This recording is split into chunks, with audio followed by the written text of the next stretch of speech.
béni.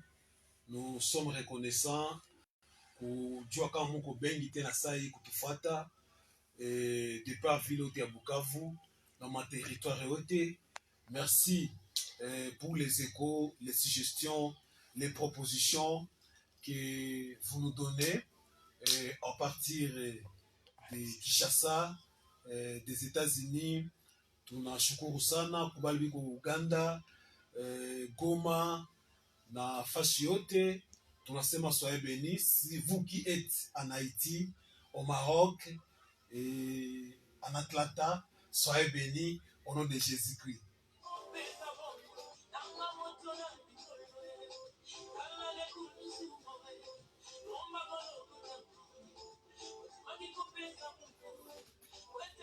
Ça va, l'émission c'est le temps de la grâce, une émission qui vous est présentée par les frères John Kaloumé, et l'orateur du jour c'est l'apôtre Max Mwamba. Il est interprété aujourd'hui, il sera interprété aujourd'hui par frère Yves Mukenge, et en live nous sommes avec frère Bonne Année Noël, et à la technique nous sommes assistés par les bien-aimés Antoine Chibombo. Soyez bénis et restez en contact.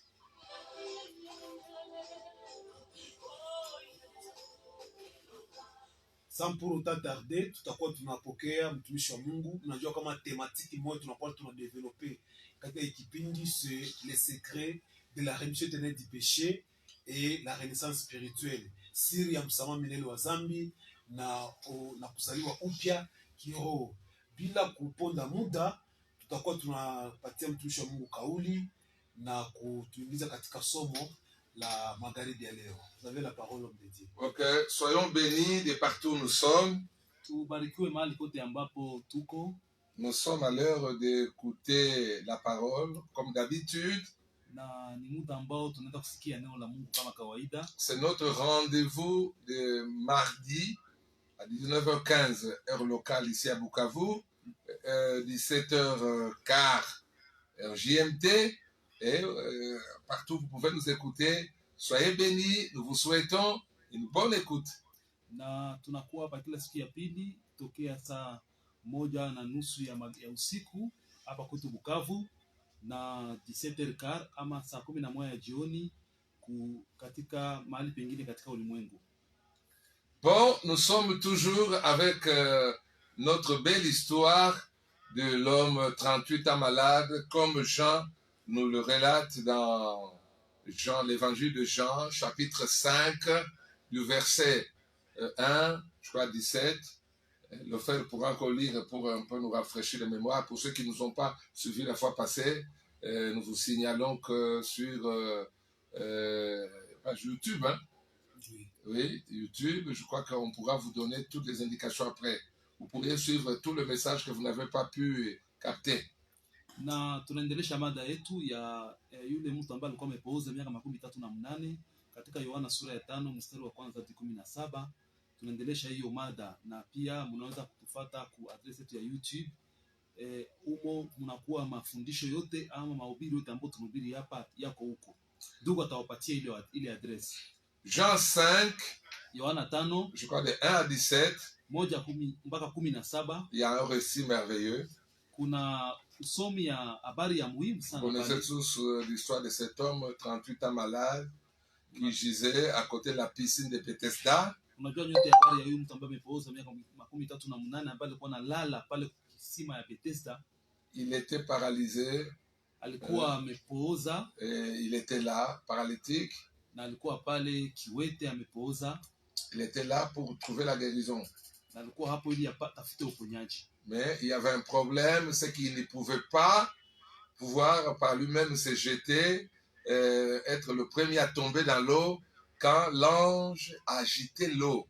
Na alikuwa na shida, angeliweza yeye pekee kujitupa maji kwa nguvu yake mwenyewe wakati malaika alikuwa anachamusha maji. Alors 38 ans a essayé de tomber le premier dans l'eau pour pouvoir trouver la guérison. Alijaribu kuanguka wa kwanza ndani ya maji ili angalie kama atapata uponyaji. La guérison qui ne venait pas. Uponyaji akuipata. Alors Nani hapo que ce jour hiyo siku où Jésus l'approche ambayo Yesu anamujia était le jour le plus important dans sa vie. ilikuwa siku ya maana katika maisha yake. Jésus lui a parlé Yesu aliongea na yeye de la guérison qu'il pouvait recevoir de lui.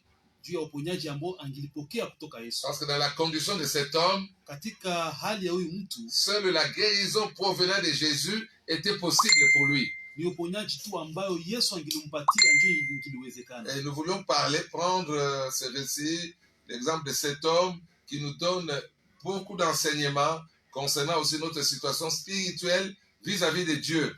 Na tunaongea habari ya huyu mtu, inatupatia mafundisho mengi kuhusu habari ya ulimwengu ya imani ama wokovu yetu ya kiroho mbele za Mungu kwa habari ya kulingana na huyu mtu.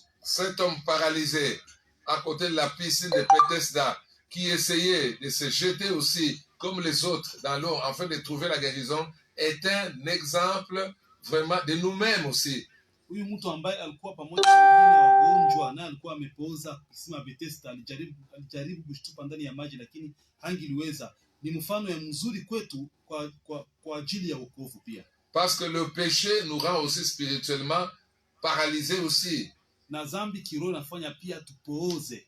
Parce que comme on dit, depuis la désobéissance de nos premiers parents, nous sommes devenus donc des héritiers de la condition adamique qui est la nature du péché, qui nous rend incapables de vivre selon les désirs de Dieu.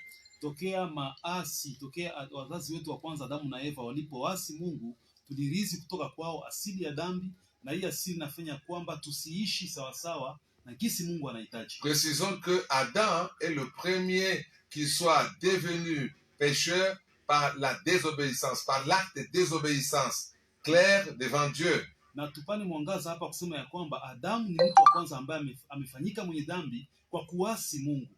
Nous, sisi, toute l'humanité aujourd'hui, ulimwengu wote leo, nous sommes pécheurs tuko wenye dhambi depuis les seins de nos mamans. tokea tumboni mwa mama zetu. Par Adam, nous avons hérité ces gènes du péché qui se transmet dans toutes les générations. Ainsi, toute l'humanité est pécheresse aux yeux de Dieu.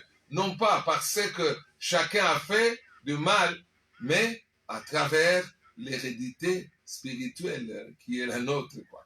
Na kutoka huyu Adamu alipoasi tulirithi kutoka yeye asili ya dhambi, na hii asili ya dhambi ilienda kwa ulimwengu wote. Kwa hivi mtu haiko mwenye dhambi kupitia matendo anafanya, lakini mtu ni mwenye dhambi kupitia asili hiyo ya dhambi ambayo alirithi kutoka Adamu. Parce que nous sommes pécheurs par nature. Sisi tuko wenye dhambi kwa asili yetu. Le péché est notre nature. Dhambi ni asili yetu. Ce n'est pas ce que nous ne faisons pas qui nous fait pécheurs de prime abord. Haiko ambayo tunafanya au haiko matendo ambayo tunafanya au tunafanya wenye dhambi mbele ya Mungu. Kwanza, nous sommes pécheurs. Tuko wenye dhambi. Nous sommes pécheurs par la nature héritée d'Adam. Tuko wenye dhambi kupitia asili ambayo tumerithi kutoka Adamu. Cette nature déchue d'Adam, c'est ça qui nous caractérise comme pécheurs. Et les actes de péché que nous commettons sont des fruits de la nature du péché.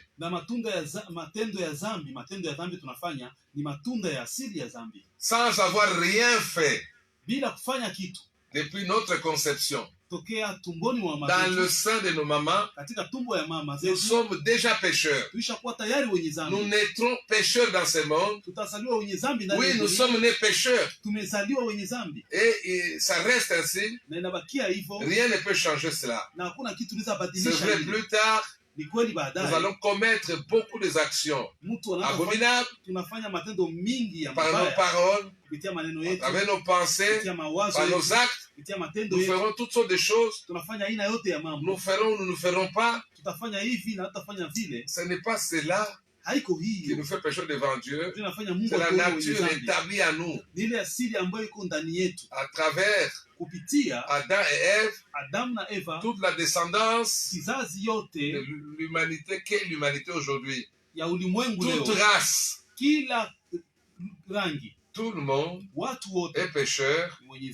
Chacun des hommes, chacune des femmes dans ce monde kila mwanaume na mwanamke ndani ya hii à la dunia condition de pécheur, anakuwa mwenye dhambi par la nature du péché hérité d'Adam. kwa sababu ya asili ya dhambi alirithi kutoka Adamu. Et ça nous renvoie à la situation de cet homme au bord de la piscine de Bethesda. Na ni picha inafanana na inatupeleka kwa picha ya mtu ambaye alikuwa amepooza kwenye kisima ya Bethesda. La condition Hali qui est requise pour avoir la guérison, yani shurti ili mtu apate uponyaji c'est à l'image de la loi de Moïse. ni picha ya sheria ya Musa. La loi de Moïse a été établie Sheria ya Musa iliwekwa pour d'abord révéler le péché ili kwanza ifunue dhambi et nous donner na kutupatia accès à la justice de Dieu par nos œuvres. inaambia mwanadamu atende matendo ili apate kuwa mwenye haki. Oui, comme il est dit, la loi dit, fais ces choses et tu vivras, n'est-ce pas? Jinsi sheria ilisema ya kwamba fanya mambo haya na utaishi. Mais Lakini nous ne pouvons pas faire hatuwezi fanya des œuvres de Dieu matendo ya Mungu au standard exigé par Dieu. vile vile Mungu anahitaji katika sheria. Ce qui fait dire Paul dans Romains 3:20 Hii inafanya Paulo aongee katika Warumi que 3:20 nul chair aseme hakuna ne mtu sera justifié devant Dieu ambaye atasabiliwa haki à mbele ya travers Mungu l'obéissance de la loi. kwa kutii sheria. Dieu a donné la loi Mungu amepana sheria comme la norme kama kanuni pour que nous puissions regagner sa justice. ili mwanadamu afikie haki. Or, en voulant obéir à la loi, Sasa kwa kutaka kutii sheria nous nous trouvons dans un problème encore plus grave. tunashikuta katika shida kubwa. Parce que dans Romains 5:20, il est montré que Warumi 5:20 inasema par la loi, kupitia à sheria, travers la loi, kwa njia ya le sheria péché abonde.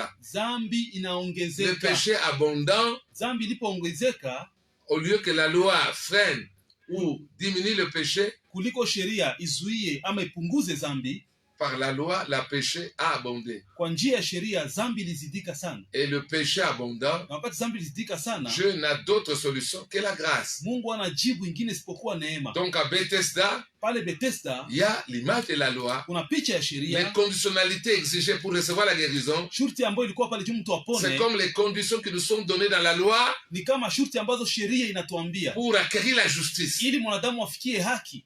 Alors nous ne pouvons pas acquérir la justice de la loi Sasa tuwezi fikia haki ya parce que la sheria loi elle-même attise l'envie de pécher à nous. kwa sababu sheria hiyo pekee inalamusha tamaa ya Nous dhambi ndani nous yetu. nous retrouvons continuellement en train de pécher tout en ne voulant pas pécher. Tunashikuta tuko tunafaa dhambi na hatutaki tufanye dhambi. Ainsi la loi, Hivi sheria au lieu d'être la solution au péché, kuliko ipate kuwa jibu kwa dhambi, la loi est devenue même un problème. sheria inakuwa nayo shida. Mais la loi est bonne. Lakini sheria La ni loi est njema, spirituelle. sheria ni ya Ce kiroho, qu'elle nous dit, ile ambayo inatuambia c'est ce qui est exigible au pécheur. juu ya ambayo Mungu anashurutisha mwenye Et dhambi, nous nous sommes vendus au péché. na sisi tumeuzishwa kwa Cela dhambi. est révélé par la loi. Sheria inafunua ile. Que pourrions-nous faire? Tutafanya basi C'est comme nini? cet homme au bord du puits. Ni kama huyu mtu karibu na Que peut-il kisima faire? angilifanya Que nini? va-t-il faire? Atafanya Il nini? ne peut rien faire.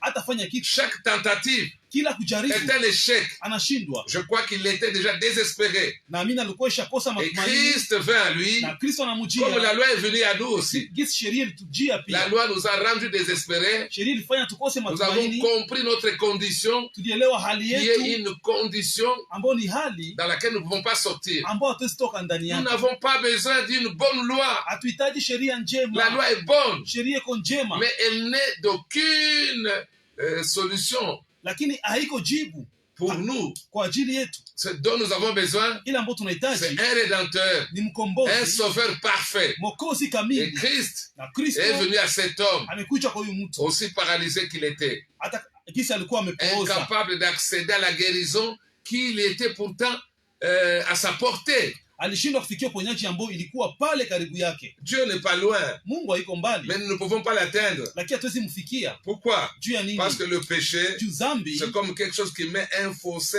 infranchissable entre nous et Dieu. ni kama kitu ambayo inaweka shimo ambao mwanadamu hawezi vuka katikati ya yeye na Mungu. Le péché est encore comme un mur infranchissable.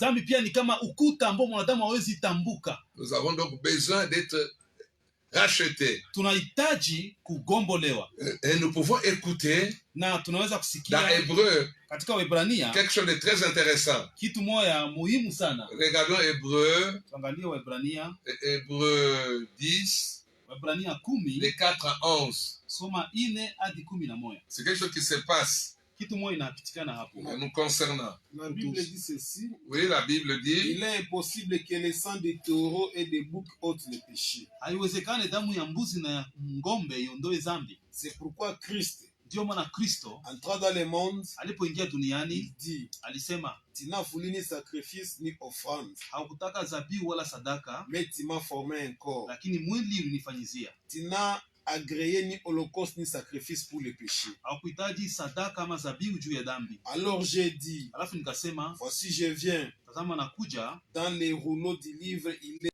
Mungu mapenzi yako. après avoir dit d'abord, Kisha kusema mbele, tu n'as voulu et tu n'as agréé ni sacrifice ni offrande, haukuitaka wala haukuhitaji sadaka yoyote juu ya dhambi ni holocauste ni sacrifice pour le péché. wala dhabihu na sadaka yoyote ile juu ya C'est que dhambi, l'on offre selon la ile loi. ambayo tulikuwa natolewa kulingana na sheria. Il dit ensuite, Alisema baadaye, voici, tazama je viens pour faire ta volonté. nakuja kufanya mapenzi yako. Il abolit ainsi la première chose pour établir la seconde. Alivunja hiyo ibada ya kwanza ili aweke ya pili. C'est en vertu de cette volonté Ni kwa sababu ya mapenzi que nous haya sommes ndio sanctifiés tumetakaswa par l'offrande du corps de Christ une fois pour toutes. kupitia sadaka ya mwili wa Yesu mara moja tu. Amen. Amen.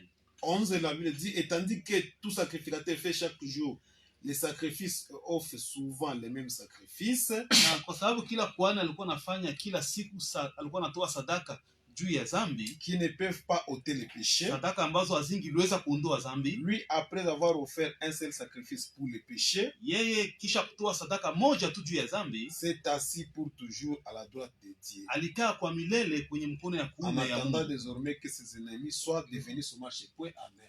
C'est là où il y a point. Amen. Amen. Ok, nous pouvons donc revenir à notre situation, la condition de cet homme. Turudie kwa habari ya hali ya huyu mtu ambaye Alors nous alipooza. essayons de parler, c'est au moins les 4 points doivent être bien comprises. Tutaongea karibuni nukta hizi nne. Qu'est-ce que c'est le péché? Dhambi ni nini? Que fait le péché à nous? Dhambi inafanya nini ndani Et yetu? la loi, pourquoi la loi? Kwa nini sheria? Et que fait la loi? Nini sheria inafanya? Comment pouvons-nous trouver le véritable salut? Na vipi tutapata wokovu ya kweli? Comment Dieu travaille? Na namna gani Mungu Ou comment Dieu anatumika? a travaillé Au namna gani Mungu pour que nous alitumika ressuscions le vrai salut? ili tupokee wokovu ya kweli? Et c'est ça. Na ni hiyo. Je ne suis pas sûr Sina uhakika qu'en quelques minutes, nous soyons en mesure de dire tout ce qu'il y a à dire. mwa hii dakika chache kama tutaongea yote ambayo inapashwa semeka, Mais à travers l'image de cet homme, lakini upitia picha ya huyu l'exemple de mtu, cet homme, mfano ya huyu nous mtu, pouvons voir la loi. tunaweza ona sheria. La loi dit ce qu'il faut faire. Sheria inasema Pour recevoir la vie.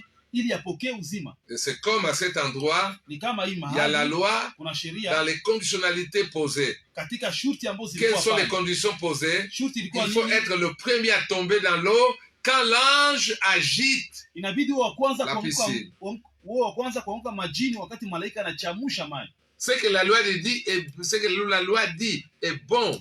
Ile ambayo sheria inasema ni mzuri, Mais lakini nous sommes vendus au péché. sisi tumeuzishwa kwa Nous dhambi. sommes aussi comme paralysés Tuko kama vile à l'image de cet homme, tumepooza donc kwa picha ya huyu incapables mtu. aussi d'accéder à cette justice selon la loi, cette justice de la loi. Yaani tunashindwa kufikia haki ya Mungu ndani ya sheria. Comme cet homme, Kama huyu mtu il a fait 38 ans, alifanya miaka on lui aura 38, ajouté 10 ans de plus. hata amuongezee Il miaka 10, vieillirait angizeeka jusqu'à mourir. na anakufa, Jamais il ne serait capable de kamwe tomber dans l'eau. kamwe angekuwa na uwezo ya kujitia ndani ya maji. Ce n'est pas la loi qui peut nous aider, Haiko sheria ndio inaweza kutusaidia, mais la loi est de Dieu. lakini sheria ni inatoka Dieu kwa ne peut Mungu. pas contourner la loi. Mungu hawezi vunja C'est sheria. pourquoi nous avons besoin du Sauveur Kama tunahitaji qui est Jésus. mkombozi ambaye Jésus est venu Yesu en tant alikuja que Sauveur. kama mwokozi. Il devait, comment pouvait-il éliminer, effacer le problème du péché? Vipi angelivuta dhambi? Nous avons vu dans Hébreu, Tunaona katika Waebrania quelque part avant que le Fils de Dieu ne soit réintroduit dans le monde,